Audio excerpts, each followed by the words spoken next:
Okay. ఇప్పుడు linear search video కోసం మీరు వచ్చినట్టయితే ఖచ్చితంగా మీరు ఫస్ట్ ఇయర్ స్టూడెంట్ అయి ఉంటారు. ఎందుకంటే నువ్వు సెకండ్ ఇయర్ థర్డ్ ఇయర్కి వచ్చి లీనియర్ సెర్చ్ రాలేదంటే ఇంతవరకు నువ్వు ఎప్పుడు కోడింగ్ చేయకపోయి ఉండాలి. ఓకే. అసలు లీనియర్ సెర్చ్ అంటే ఏంటిది? First of all linear search అంటే ఏంటో చెప్పాలంటే you must know something about అరే. అసలు అరే అంటే ఏంటి? అరే అంటే ఏం లేదు, కంటిన్యూస్ మెమరీ లొకేషన్ అరే అంటారు. ఇప్పుడు ఇక్కడ ఒక 5 వేరియబుల్స్ ఉన్నాయి. ఇప్పుడు ఈ 5 వేరియబుల్స్ నువ్వు అరేనా స్టోర్ చేసుకోవాలా అంటే లేదు, నువ్వు డిఫరెంట్ వేరియబుల్స్ కూడా ఇచ్చుకోవచ్చు. ఇంటి ఏ, ఇంటి బి, ఇంటి సి, ఇంటి డి, ఇంటి ఈ, అక్కడ దాకా ఇచ్చుకోవచ్చు.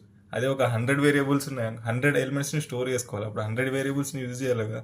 అందుకే మనం యూజ్ చేసేది అరే యూజ్ చేస్తాం. అరే జస్ట్ సైజ్ మాత్రం డిక్లేర్ చేస్తే అయిపోతుంది. నువ్వు ఫర్ లూప్ యూజ్ చేసుకుంటే దాన్ని ఇటరేట్ చేస్తూ యాక్సెస్ చేయొచ్చు, ప్రింట్ చేయొచ్చు, ఏదైనా చేయొచ్చు ఫర్ లూప్ యూజ్ చేసి. అండ్ ఇక్కడ అరేని మనం ఒక ఎలిమెంట్ని యాక్సెస్ చేయాలంటే మనం దాని ఇండెక్స్ యూజ్ చేస్తాం. ఫర్ ఎగ్జాంపుల్ నీకు ఫస్ట్ ఎలిమెంట్ కావాలనుకుంటే అరే ఆఫ్ 0 అని యూజ్ చేస్తాం, లాస్ట్ ఎలిమెంట్ కావాలనుకుంటే అరే ఆఫ్ n-1 యూజ్ చేస్తాం. సో ఇండెక్స్ అనేది 0 to స్టార్ట్ అవుతుంది కాబట్టి మన లాస్ట్ ఇండెక్స్ వచ్చేసి n-1 ఉంటుంది. కమింగ్ టు సర్చింగ్, ఇక్కడ సర్చింగ్ అంటే ఏం లేదు. ఇప్పుడు ఒక ఎలిమెంట్ ఇస్తాడు మనకు, అరేలా ఉందా లేదా, లేకపోతే మనం -1 రిటర్న్ చేయాలి. అరే ఉందనుకో, అది ఏ పొజిషన్లో ఉంది ఆ ఇండెక్స్ రిటర్న్ చేయాలి. ఇది మన టాస్క్. సింపుల్, ఏం లేదు. నీకు ఫర్ లూప్ ఎట్లా రన్ అవుతుందో తెలిస్తే ఈజీగా చేసేస్తాం ఈ searching. For loop for of ఇంట్ i equal to 0, i is less than size i++. అంటే ఏంటంటే ఈ కండిషన్స్ వదిలేసాను నువ్వు ఫస్ట్.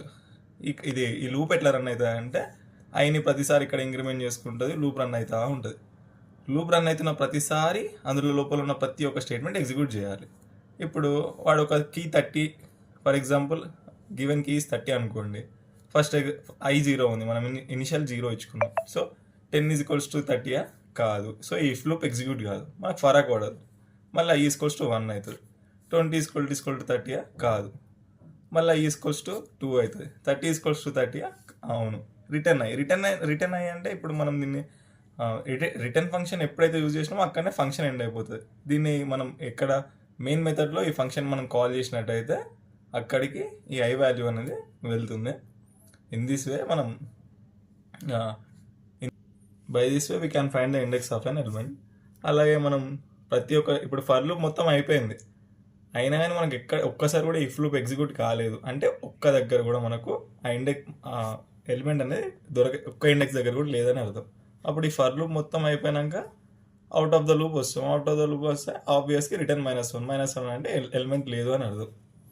అంతే, సింపుల్. సో ఇలాంటి వీడియోస్ మరిన్ని కావాలనుకుంటే ప్లీజ్ సబ్స్క్రైబ్. బ్లూ షర్ట్ గా నిన్నే కొంచెం సబ్స్క్రైబ్ చేసుకోవచ్చు.